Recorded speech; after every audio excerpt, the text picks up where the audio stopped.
bienvenidos a esta emisión de A la Medida. Continuamos con los temas que han sido trascendentales en este día, en esta jornada, así que usted no se los puede perder, desde temas económicos, sociales y por supuesto los judiciales los tenemos aquí. Buenas noches, Julio, ¿cómo estás? Bien, Sandy, es un placer, por favor, saludarte a ti en esta noche y a nuestros televidentes de A la Medida también allá en casita. Son las 21 horas en punto del 18 de julio y estamos listos para presentarles una hora de información con lo más importante del acontecer nacional. Y por supuesto el análisis, pero bueno, iniciamos con esta emisión y lo hacemos con nuestros titulares. Bienvenidos.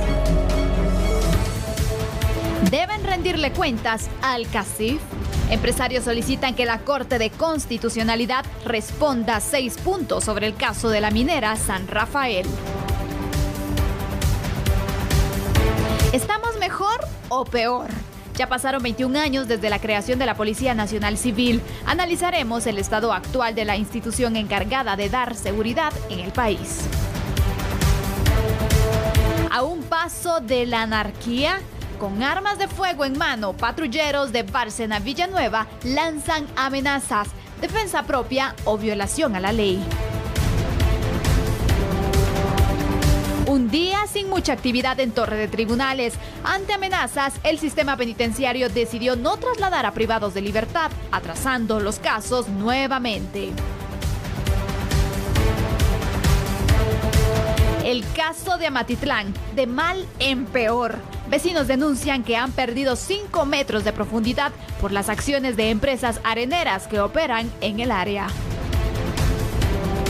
OEA condena abusos a los derechos humanos. Piden a Ortega un calendario electoral, mientras el gobierno nicaragüense acusa a sus oponentes de golpistas.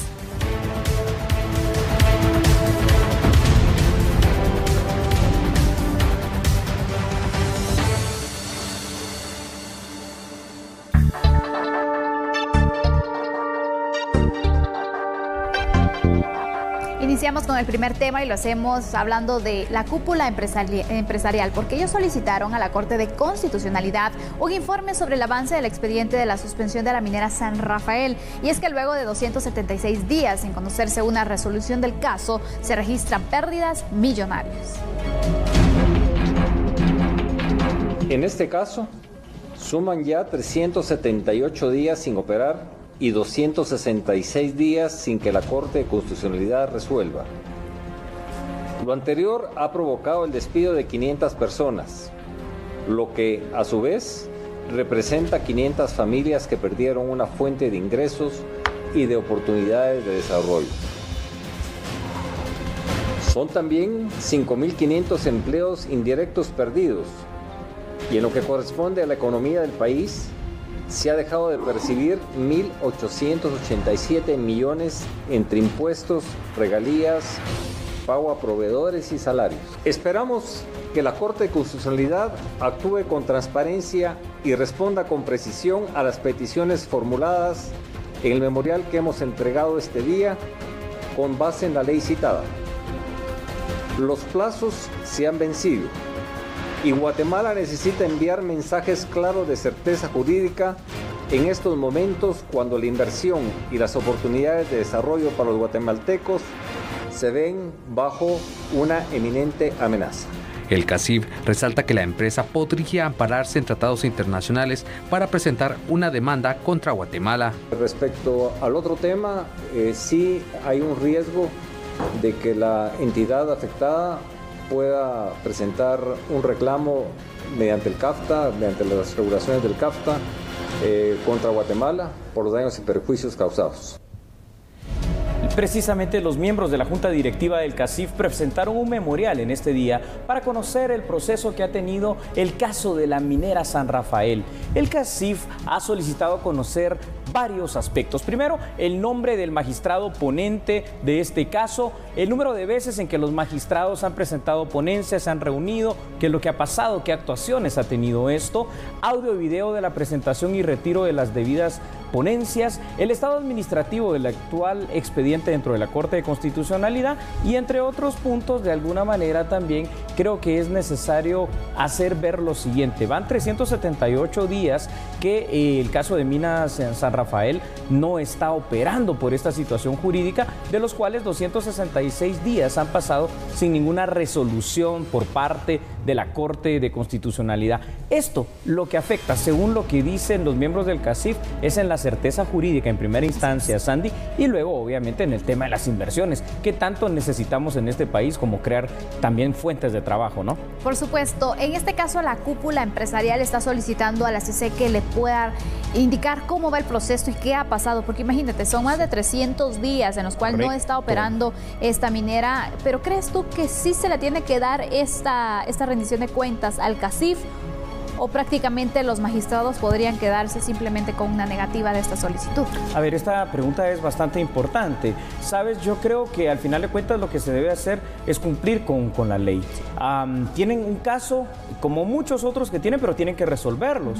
Porque, Sandy, tú no me dejarás mentir, en el último año la CC, cuando le ha convenido, llamémoslo así, ha tenido casos que entra un amparo el día de ayer o hoy y lo resuelven al día siguiente. Así es. Y este caso, a pesar de las protestas de los propios trabajadores de esta minera, parece que no quieren prestarle ninguna atención. La pregunta aquí sería: ¿cuál es la justificación para esto? Porque algún día lo van a tener que conocer y resolver para bien o para mal. Lo que a mí me preocupa en este caso, Sandy, es que sí, efectivamente, un país como Guatemala, que tanto necesita de la creación de fuentes de empleo, de trabajo seguro, de sostenibilidad y de crecimiento económico, con esto lo que estamos haciendo es desincentivar a aquellas empresas extranjeras eventualmente que quieran venir a invertir en Guatemala. Por supuesto, pero mira, cuando hoy se da a conocer esta solicitud que hace el CACIF, en este caso a la Corte de Constitucionalidad, que les explique qué está pasando, algunas personas se preguntaban, bueno, pero es posible que el CACIF le pida cuentas a la Corte de Constitucionalidad,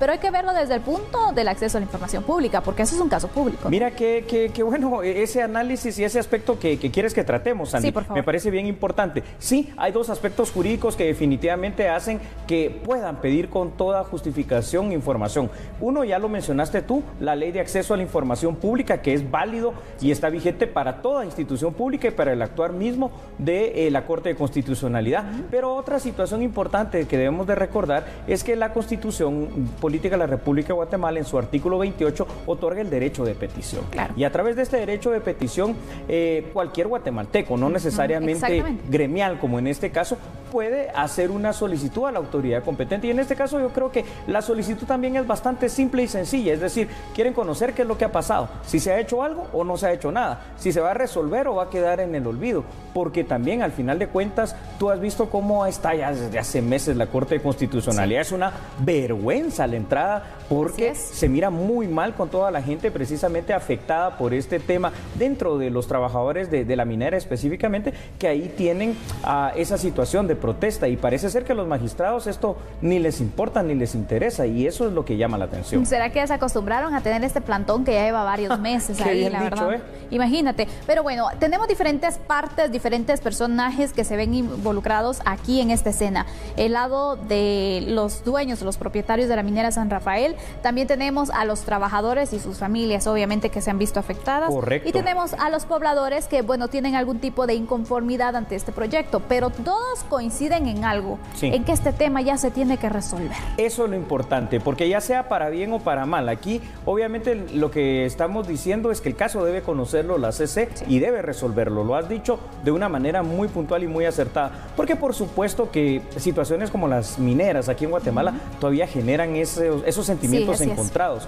Sin embargo, de alguna forma también recordémonos algo. Hay países, te pongo algunos ejemplos, China, y aquí en Latinoamérica, Chile y Bolivia, que y Brasil también, a través de sus empresas o empresas mineras, han logrado producir una, primero, cantidad de trabajos bastante importantes y una fuente de riqueza para el país y para sus pobladores. Ahí habrá que sopesar las cosas buenas, las cosas malas, los pros y contras. Pero lo que sí tú tienes total, absoluta razón y certeza en lo que dices en este instante, Sandy, es que hay que resolverlo.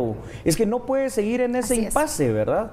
Efectivamente, pero aquí vemos entonces que un punto es lo que las personas pues que se oponen a esta situación hablan acerca de controles y todo, pero hay que hablar algo. Si a ellos les dan la licencia de operación, allí es una situación, ellos tienen toda la parte legal para funcionar, pero si quieren ver el tema de controles y eso le corresponde a las autoridades. Entonces, en este caso, el problema también sería más que todo parte de ellos, pero es una situación legal que hasta cierto punto, Julio, tú no me dejarás mentir, podría aumentar incluso la inconformidad y la tensión que se tiene en este tema, ¿o no? Claro que sí, Sandy. Mientras este tema no se resuelva, lo que va a pasar es que las partes interesadas, ya sea los trabajadores, las partes inclusive que se oponen, van a seguir en una tensión social. Y esto lo único que hace es fragmentar ese débil tejido social guatemalteco en el cual se genera, fuera de la violencia que ya existe, otro tipo de violencia, porque de alguna manera aquí hay muchas personas que están presionando para que las mineras, por ejemplo, ya no funcionen, pero otras personas viven de esto. Son guatemaltecos y son familias que de alguna manera dependen también de esta situación. Y el derecho al trabajo, pues ya lo hemos dicho aquí en A la Medida, es un derecho humano para empezar. Así que Corte de Constitucionalidad a mover un poquito y a resolver este y todos los casos que hay que resolver, ¿verdad, Sandy? Por supuesto, porque si no vamos generando una mora también aquí y bueno, ya no podemos con los atrasos en los procesos legales. Así que ojalá que pronto se pueda dar una resolución definitiva a este caso y que esto pues vaya ayudando precisamente con la paz y la tranquilidad de los pobladores. Con este tema llegamos entonces a la conclusión, pero ahora es momento de hacer una pausa. Claro que sí. Vamos entonces a una pausa comercial. Somos A la Medida, por favor, no nos cambie.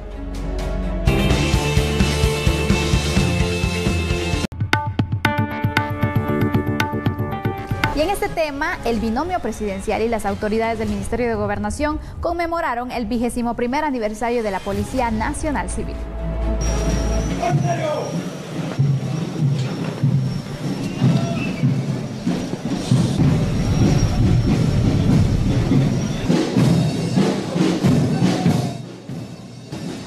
En el desarrollo del desfile en honor al 21 aniversario de la Policía Nacional Civil, el presidente Jimmy Morales reconoció el trabajo que se realiza desde hace 21 años en el acto protocolario realizado en la Plaza de la Constitución, en el cual participaron todas las unidades de la PNC. El mandatario comentó que se trabaja diariamente en el fortalecimiento de la institución encargada de la seguridad ciudadana. Me hace sentir orgulloso de ser comandante general de estas fuerzas civiles que siempre están al llamado de la población.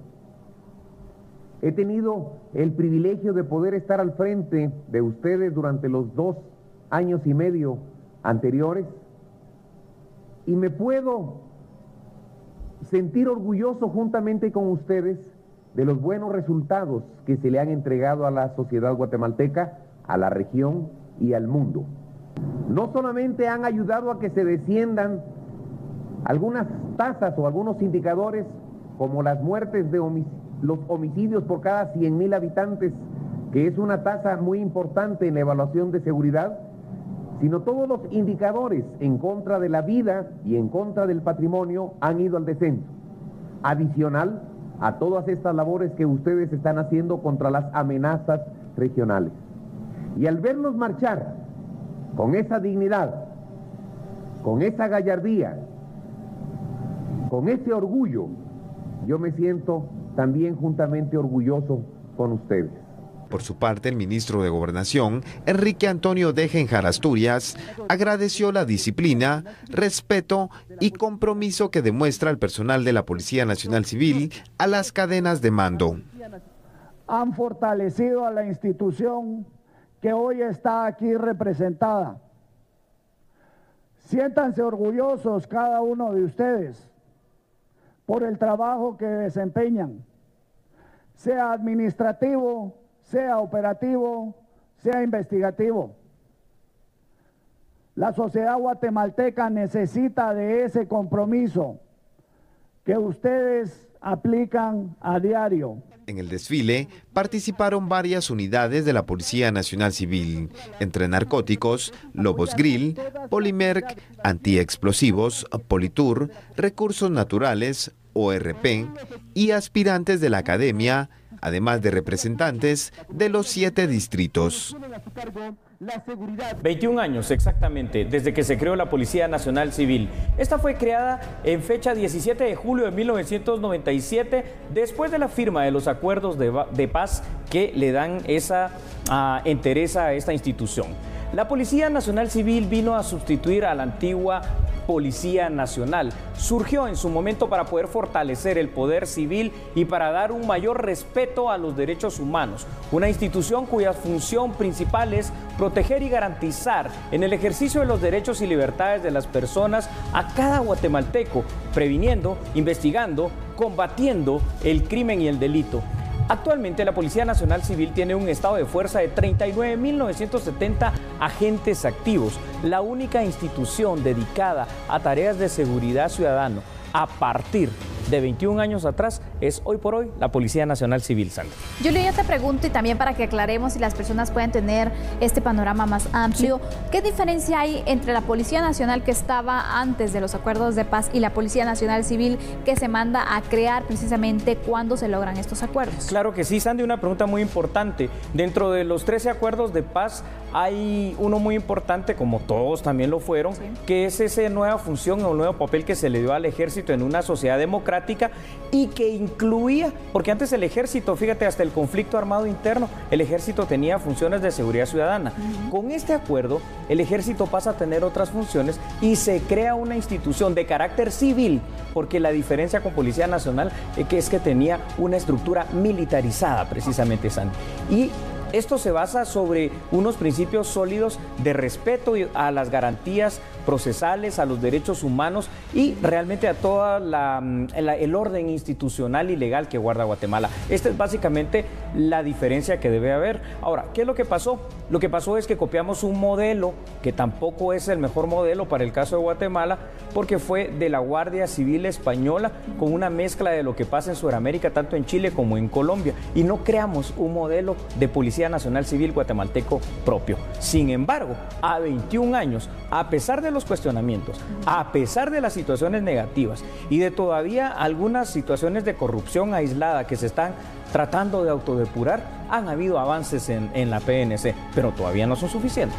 Exactamente, y a eso voy, porque recordemos que luego de los acuerdos de paz se vinieron dando diferentes situaciones en cuanto a la seguridad ciudadana, por ejemplo. Correcto. Uno de ellos empezaron a darse el tema de los secuestros. Así es. Luego se viene el tema de los asaltos. Sí. Y ahora van generándose diferentes problemáticas o diferentes ilícitos, llegando hasta las extorsiones. Con toda esta criminalidad que existe en el país, ¿cómo ves tú el accionar que ha tenido la Policía Nacional Civil? Yo creo que Guatemala no ha entendido como Estado, como nación, una situación muy importante, Sandy, para dar respuesta a tu pregunta.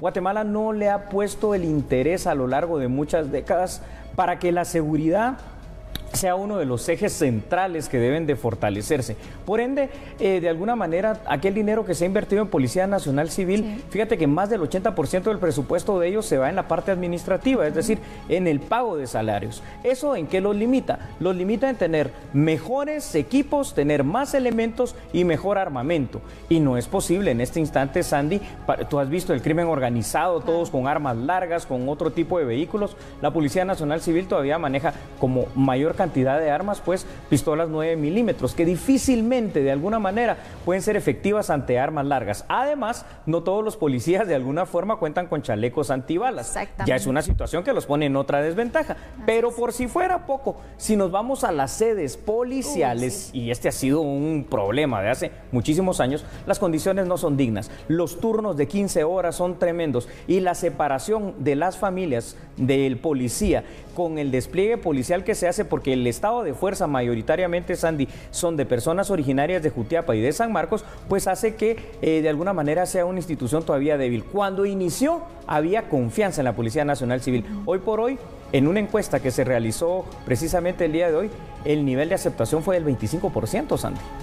Wow, sorprendente, la verdad, a pesar de todos los esfuerzos que se han venido realizando, pero también hay que mencionar algo, las herramientas que se tienen, lo que tú mencionabas un poco acerca del armamento, sí. Y hay diferentes situaciones que se han planteado para poder reforzar esa parte en la Policía Nacional Civil, por ejemplo, la destrucción de armas. Correcto. ¿Por qué no utilizar todo ese armamento que se incauta para la Policía Nacional Civil? Vemos que hay armas de alto, de grueso calibre que se podrían utilizar. ¿Es viable o no es viable para fortalecerlos? Totalmente viable a través de la figura de extinción de dominio y de la Secretaría, que para tales efectos funciona. Es más, este año se ha dado la mayor incautación precisamente de drogas en Guatemala, de los últimos 10 o 20 años quizás. Ahora, ¿sabes una cosa? A pesar de que este es un esfuerzo, entre otros, de la Policía Nacional Civil, es difícil competir cuando tú miras que ya van 2 submarinos que se incautan. Exacto. Y la policía no tiene lanchas ni siquiera, mucho menos submarinos. Los narcotraficantes andan en aeronaves, en cualquier tipo de vehículo. Entonces,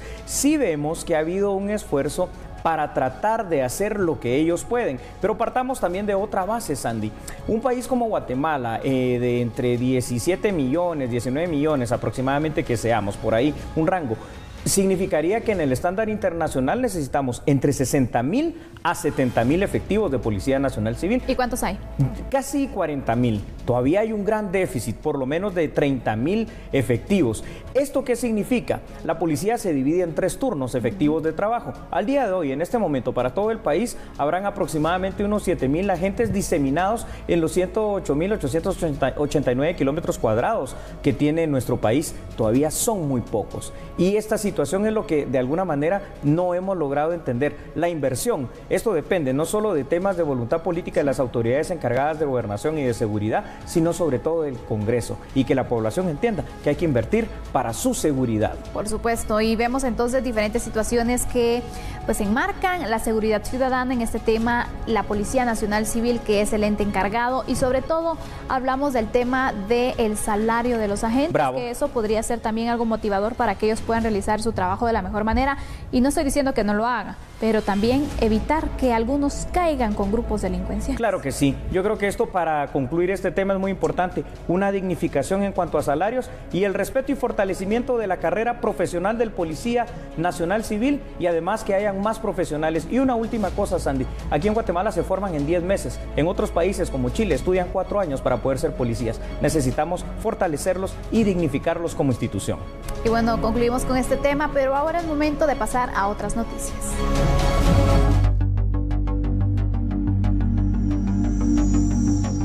Y nos vamos a ir directamente a la torre de tribunales, porque los jueces precisamente hoy decidieron suspender las audiencias, y no fue porque quisieron, sino porque los obligaron. Esto debido a que el sistema penitenciario no trasladó a reclusos este día debido a una amenaza que recibieron de grupos delincuenciales. Aproximadamente 100 diligencias judiciales se suspendieron en la torre de tribunales por la disposición del sistema carcelario de no trasladar a los reos por una alerta de amenaza en contra de la institución. Los jueces informaron a fiscales, abogados y familiares que las diligencias no se celebrarían. El sistema carcelario llamó a las judicaturas informando que tuvieron información que grupos criminales tenían la intención de atacar a los custodios. Por seguridad del personal carcelario y de los procesados, se tomó la decisión de cancelar los traslados al edificio judicial. Uno de los juicios afectados fue la continuación del caso Lago de Amatitlán.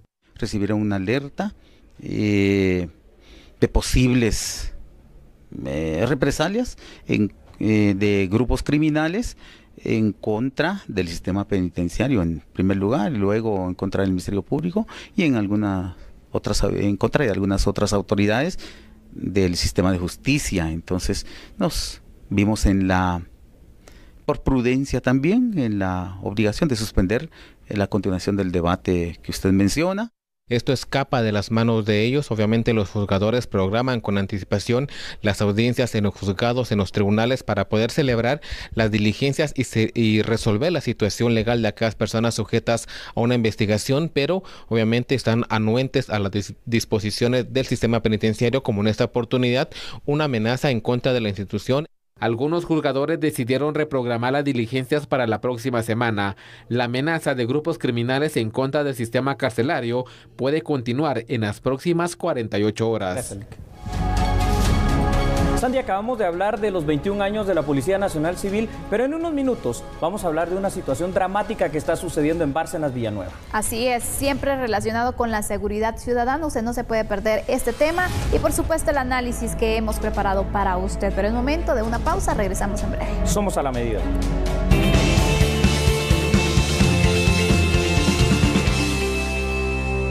No pudiste controlar.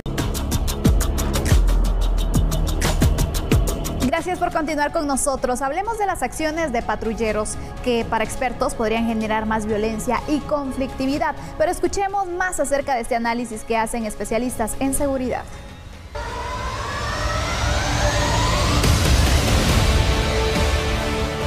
Los vecinos organizados que se hacen llamar patrulleros en Bárcenas, Villanueva y que amenazaron con la frase "marero visto, marero muerto" podrían generar más violencia, según la analista María Fernanda Galán. Definitivamente sí generaría una condición de mucha mayor violencia, conflictividad sobre todo, porque esto se da dado que no hay conflictos resueltos. La comunidad no mira que la autoridad esté trabajando en pro de la comunidad.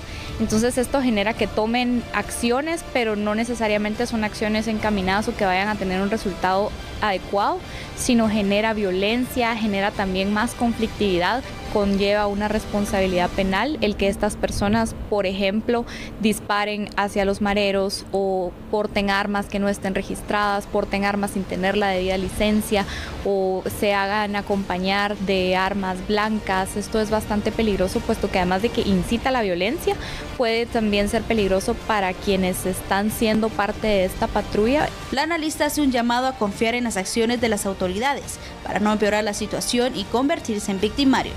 Mi recomendación sería el confiar en las autoridades, el generar mejores vínculos estrechos con autoridades, con la Policía Nacional Civil, generar diálogo con el Ministerio de Gobernación para ver qué acciones de la mano de la autoridad se pueden llevar y no fomentar este tipo de acciones que, aunque están basadas en el hartazgo, ya no se soporta la situación de criminalidad, pues definitivamente pueden poner en riesgo no solo a las personas que conforman la patrulla, sino también a la población. En lugar de ser un beneficio, puede ser incluso algo que perjudique no solo, como dije, a la comunidad, sino a quienes integran esta patrulla directamente.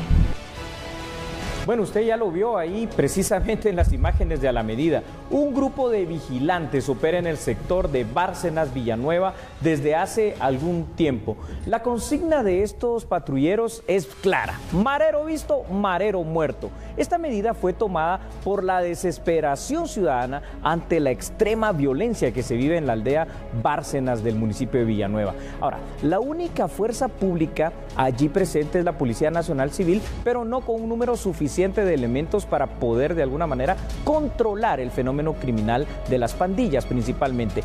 Esta agrupación clandestina, porque está operando fuera de la ley, la hemos visto en pantalla, y esta situación, si no se tiene cuidado, puede generar en que la violencia, combatiendo más violencia, se salga de control ante la desesperación ciudadana por la inseguridad, Sandy. Y es que comprendemos el sentir de la ciudadanía, porque en Bárcenas, Villanueva, se han dado diferentes situaciones. Recientemente vimos ataques armados, la violencia se ha desatado en este punto y las personas están cansadas y quieren pues proteger a su familia. Esto es comprensible. Sin embargo, es igual que los linchamientos, que las diferentes medidas cuando las personas toman la justicia por su propia mano, los riesgos que se pueden dar. Son muy altos, porque entendemos perfectamente y es tal vez no justificable, pero sí comprensible el hecho de que esa desesperación de ver tanta extorsión, de ver tanto muerto, de ver el operar en sí de todas estas clicas de pandilleros, entre otras cosas,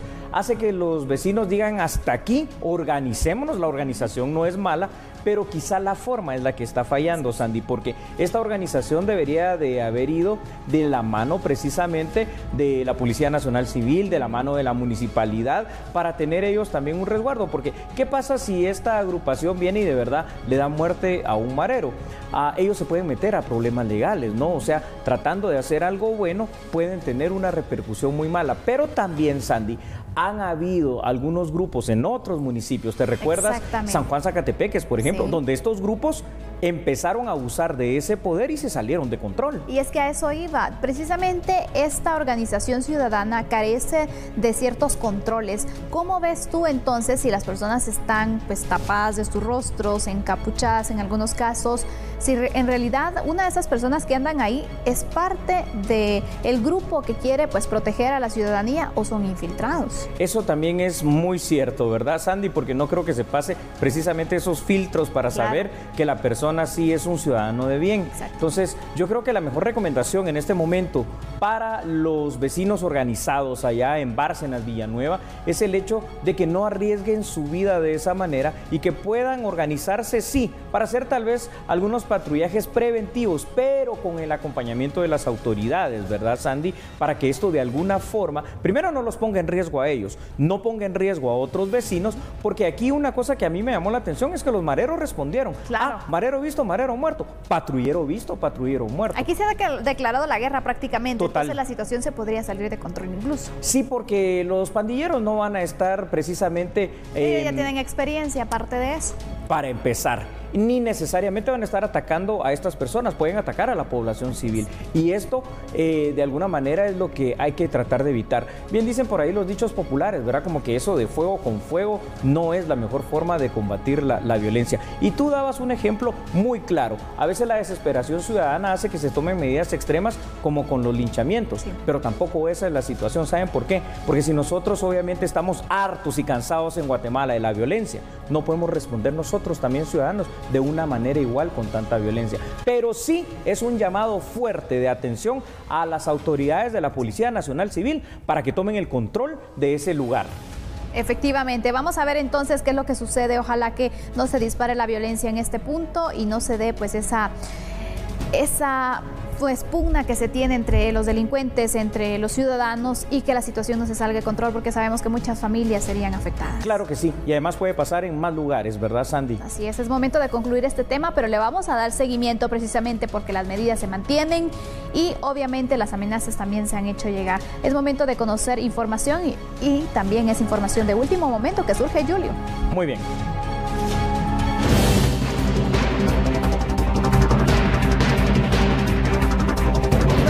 Acerca de una información de última hora que se ha registrado, precisamente se cambia al subsecretario de la CONRED y ya se ha nombrado a alguien. Claro que sí, Sandy, y para ello tenemos acá en A la Medida en exclusiva y en primicia al vocero de la CONRED, David de León. David, buenas noches. Buenas noches, David.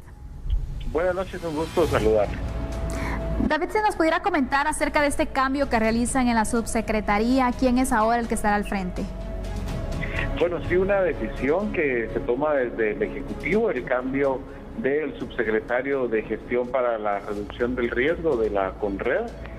Ahora es el arquitecto Walter Monroy, el nuevo subsecretario, en sustitución del licenciado Marco Antonio Barahona. El arquitecto Monroy es graduado de la Universidad de San Carlos, tiene pensum cerrado en una maestría en gestión de riesgo y ha trabajado desde el año 2011 en CONRED. Él era el director de recuperación y tuvo a su cargo varios procesos de recuperación. Recordemos el encambre sísmico en Santa Rosa, los terremotos del 7 de noviembre, el 7 de julio del 2014, el año pasado también con los eventos sísmicos que se registraron en junio y en septiembre, el deslizamiento de Cambrai, y actualmente estaba, mejor dicho, directamente vinculado a la mesa de recuperación que se ha implementado por el seguimiento de la actividad del volcán de fuego de la erupción del 3 de junio.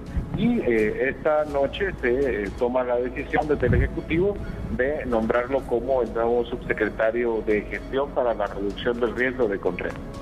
Gracias, David, por atender nuestra llamada. Sabemos que pues ya es una alta hora de la noche y que precisamente esta información surge hace tan solo unos minutos. Agradecemos por responder nuestra llamada y de esta forma entonces le damos a conocer respecto a los cambios que se realizan en la CONRED, en este caso específicamente en la subsecretaría. Absolutamente importante, agradecemos al vocero entonces David de León de CONRED, porque usted lo ha tenido acá en A la Medida en primicia. Cambio, y todo cambio esperemos que sea para bien.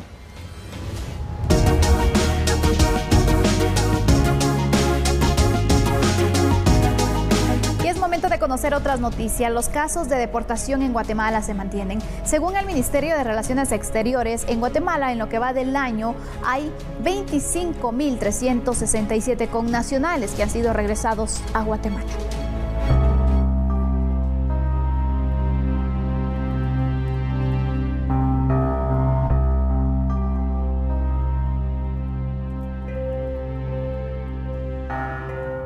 La separación familiar es una de las múltiples consecuencias de las deportaciones.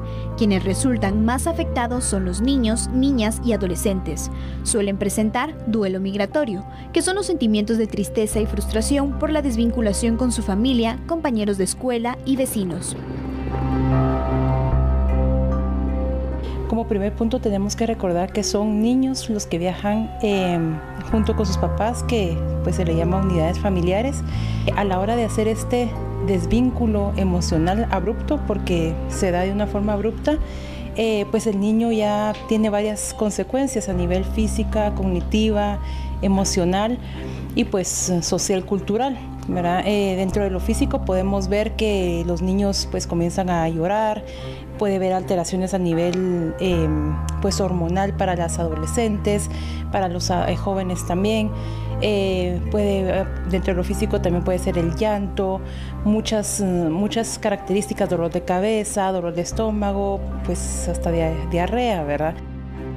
El acompañamiento que reciben los deportados se vincula al protocolo de atención psicosocial para la niñez y adolescentes. Las deportaciones se mantienen, pues del 2 al 20 de julio hay 33 vuelos programados con personas deportadas.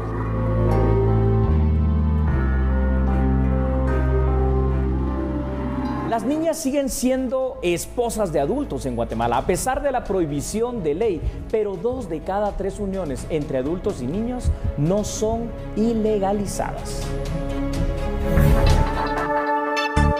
Según algunas organizaciones civiles, las modificaciones a la ley que impide los matrimonios en niñas menores de 18 años aún son insuficientes, puesto que las uniones de hecho continúan realizándose en diversas partes del país, en donde 2 de cada 3 uniones son de hecho. Pero sí me parece importante destacar que la modificación a la ley era necesaria, pero no es suficiente, porque en el estudio Me Cambió la Vida vimos que 2 de cada 3 uniones son uniones de hecho. Entonces no importa qué es lo que diga la ley, no afecta esas uniones de hecho. Entonces, para esas uniones de hecho es necesario hacer mucho trabajo comunitario de sensibilización para que las personas tomen conciencia que estas niñas donde deben estar es en la escuela. Estas uniones generan desigualdad y pocas oportunidades de desarrollo para las niñas y adolescentes. Hay una relación de poder muy desigual. Y en general los hombres tienden a tener mayor nivel educativo y más acceso a recursos y las niñas todo lo contrario. Entonces esa relación las va a mantener en una situación de sumisión y de pocas oportunidades de desarrollo personal y profesional.